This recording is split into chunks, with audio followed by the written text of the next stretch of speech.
平安，欢迎收听迦南之声，我是刘英燕牧师。2月16日，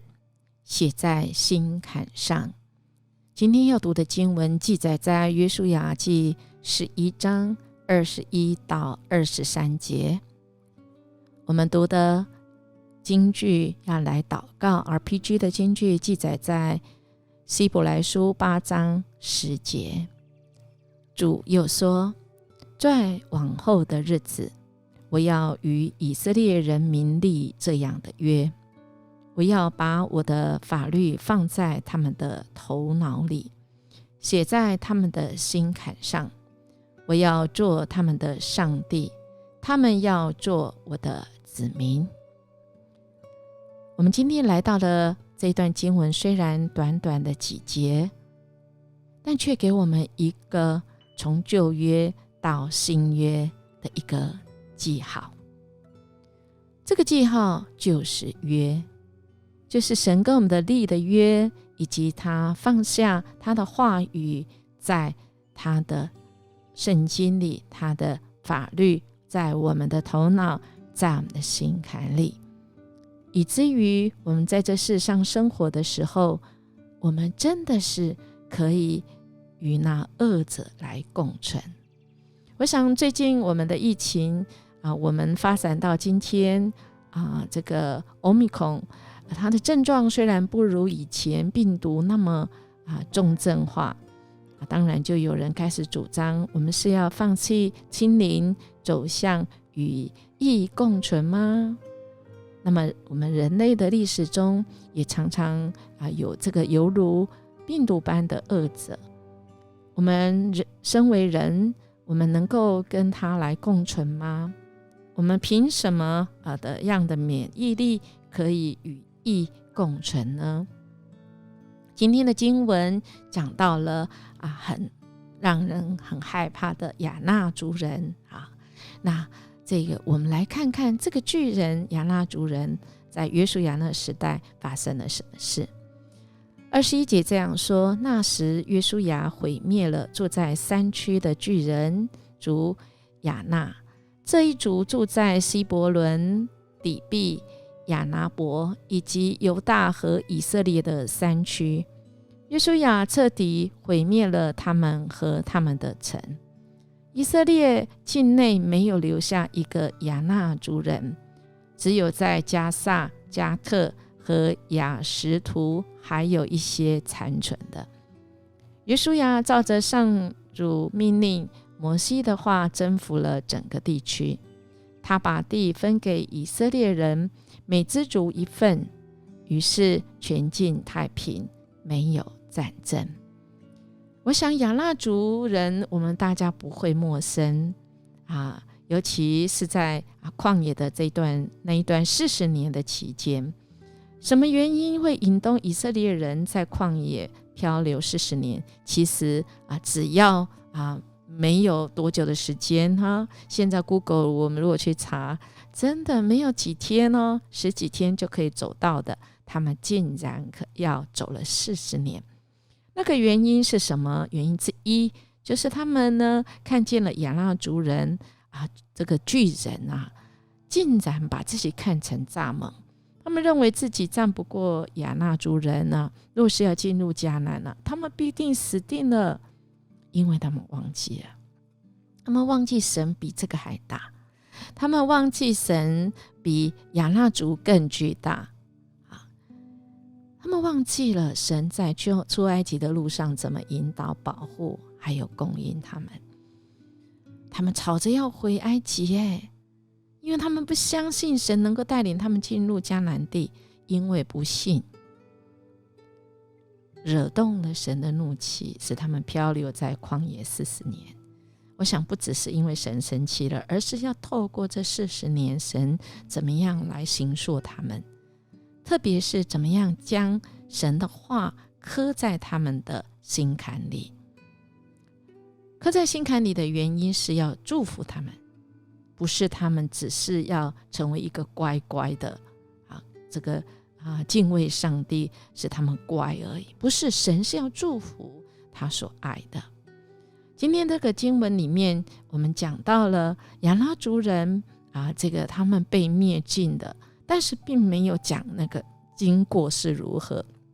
我想我们的神在做许多的事情，或许在那个过程里面是很长，或许你也不知道，但是神其实要的我们是不是有一颗愿意顺服的心，还有我们是不是愿意把神的话真的是放在我们的这个头脑里我们把神的话，现在神的话竟然已经都明明写在圣经里。那神的法律放在我们的头脑，写在我们的心坎，为的是我们随时都可以称这位主是我们的上帝，我们是他的子民。从旧约到新约，神逐渐的启示开展，神不是这么难懂，尤其是在那个约书亚的时代，他们没有圣经可以看，他们只有单由一个人领受，约书亚领受，然后告诉大家。他们好像有时候还要猜这位上帝是怎么样的上帝。而今天我们已经有了神的这些律例典章，神所喜悦的事情，前几天我们有讲，神所喜悦的事情是要我们完全的顺服，我们所做的合神心意，这是神的喜悦，那也会是我们的力量。所以在这个世上，我们真的没有办法。我们看今天经文也是，这亚衲族人其实在别的地方还有，只是在以色列境内没有留下，可是在加萨、加特、亚斯族还有一些残存。我们会觉得说，神为什么不一次都把他们杀光、灭光？亲爱的大家，我们的神其实他也有怜悯的心，他愿意给人机会。所以当我们在与这些恶者共存的时候，我们要有的是从神来的免疫力，我们才能够与义共存，与恶共存，甚至与胜过这个恶者。过程中或许我们不知道发生什么事，但是那个结局神已经宣告，就是我们的主已经得胜。有一位在科威尔牧师，他是德州的达拉斯第一浸信会主任牧师，他在那里当主任牧师超过50年了。在他年轻的时候，他曾经有一段时间，每个礼拜六下午呢，他会到镇上的这个法院门口去传福音那么他不知道他能够传的福音可以到哪里。于是他那段时间过以后，他就到了刚刚我们所提的，他到德州的达拉斯当主任牧师50年。那我们知道，其实他有一天他在镇上的经过一个镇上的这个乡村去吃饭的时候，这个老板娘呢走过来，坐在他旁边说或许你不认识我，但是你是不是那一位每星期六都会在镇上这个法院门口讲道的传道人呢？哇，这个克威尔牧师很惊讶他说，所以你知道我，你认识我，那时候你在哪里呢？这个老板呢，这个老板娘呢，她就很不好意思的，她就说了其实我是那时候在那个你所传讲的法院的门口，我是开了一个餐厅酒吧。我因为听到你传的福音，我心里有一些不安，因为我好像在生命里有许多罪恶的事情。他听着听着，其实这些话已经进入他的头脑，进入他的心坎。于是他最后就把酒吧关掉，到乡下开了这间餐厅。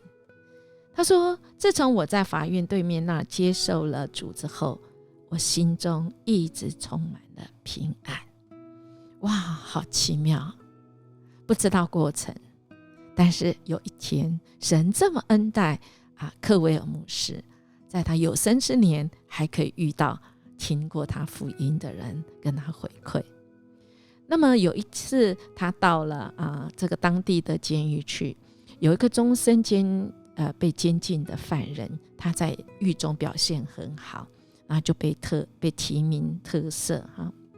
那么这个法官呢，看他的记录有抢劫杀人行为很凶暴可是呢，为什么到后来他在狱中能够改变呢？改变非常的大，以至于他最后可以从被判终身监禁，然后还可以被特赦呢？他就说，因为呢他在一个镇上的法院临时监狱，因为他被这个被调出来提问的时候，留在那个法院监狱临时的监狱，孤单一个人在楼房。每个礼拜六下午，他都会听到外面有一个声音，那个声音在讲道，讲上帝的道。刚开始呢，听着听着还很烦，他甚至耳朵掩起来不听，因为他所讲的都让他的心很扎心。可是那个人的声音太洪亮了，不得不听后来他听进去这些上帝的话，深深受感动，于是他到神的面前悔改，在监狱里信了福音。所以他在福音里面就成为基督徒，按照上帝的这个律例典章活出一个基督徒的样式，以至于现在有机会被提报是可以来特赦的名单之一。亲爱的弟兄姐妹，多么神奇奇妙的，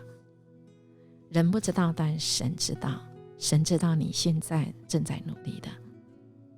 因为你把神的话放在你的头脑，写在心坎里。我们一起来祷告。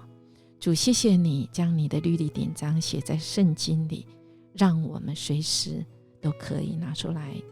读，而且成为我们生命中的亮光引导，使我们能够